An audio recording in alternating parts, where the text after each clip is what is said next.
Ugmang adlaw na sa ulugon sa Southern Leyte ang takdo nga ika-500 ka tuig sa pagpahigayon sa unang Easter Mass sa nasud sa isla sa Limasawa. Pangumustahon ang preparasyon dito live gikan sa Maasin City. Si Nico Serino. Nick?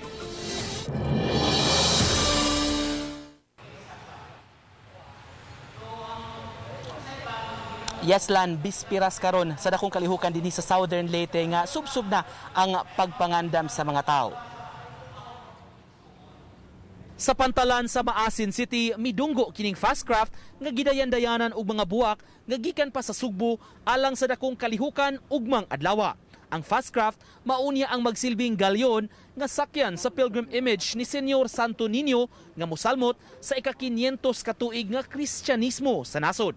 Gikan sa Maasin, mulawig ang galleon ugma paingon sa isla sa Limasawa, Paghandum sa tangkod ika-500 ka tuig sukad unang napahigayon ang Easter Mass dinhi sa Pilipinas. Gikan pa ni sa Cebu. okay. In order ninyo. Oo. Unsa may colors sa mga flowers? Santo Niño colors gid no? Mao sa Niño, sa Niño colors. Okay. Ang maong barko nga kaniadto nagserbisyo sa rotang Cebu-Leyte nahunong sa biyahe sukad nagka-pandemya. Nagamit na sab kini kaniadto isip galleon sa fluvial procession sa Balaang Bata sa Fiesta Senior sa Cebu. Lipay po sir kay sa ika 500 years nga kuan sir ni sa Santo Niño. Samtang gipadayag sa diocese sa Maasin, andam na ang tanan alang sa dakong kalihukan ugmang adlaw. We receive the gift, we keep the faith, and we share the gift with other people.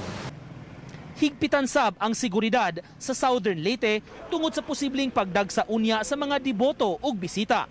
Sa boundary sa barangay Pananawan sa Maasin City, dunay checkpoint nga mususi sa tanang mga sakyanan. Pakanaugon ang tanan nga mga sakay ug iskan ang ilang QR code pagpamatuod nga rehistrado sila sa system sa Maasin City. Tanang mulupyo ug bisita giawhag nga morehistro daan sa ilang QR code kay pamaagi usab kini sa contact tracing. Ilang lalagimi nga ang kanang mga dayo ba ato makuan ba kanang lang nga ato makita po sila ba nga nakapismas, nakapishield.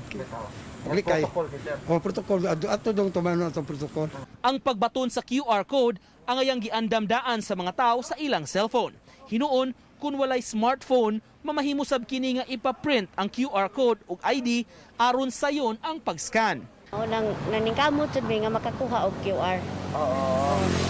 Tan-aw nimo makisakad sa una magsuwat-suwat pa sa uban nga mga lugar mas main na Dili na hasol.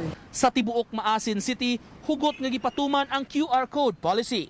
Sa mga establishmento, required ang pagpresentar niini ug pagpaskan kay ug wala gani, dili makasulod, makahimo og transaksyon ug makapalit.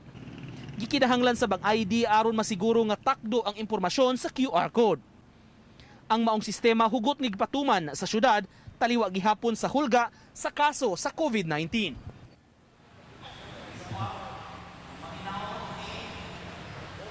Samtanglan gikan sa parokya sa Hilongos naabot na dinhi sa katedral sa Maasin City karong hapon ang pilgrim image ni Senyor Santo Niño de Cebu. Mag-alas 5 karong hapon lan mainiton ang paghangop sa pag-abot sa imahen nga gihatod sa mga kapariang Agustino.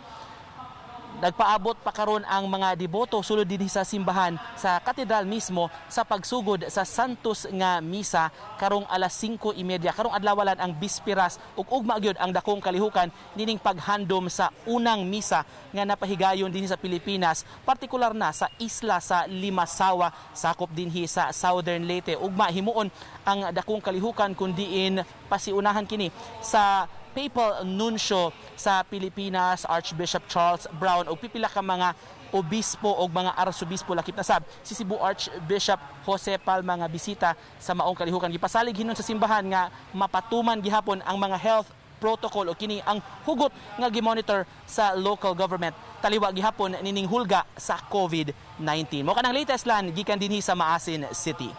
Salamat Nico Serino.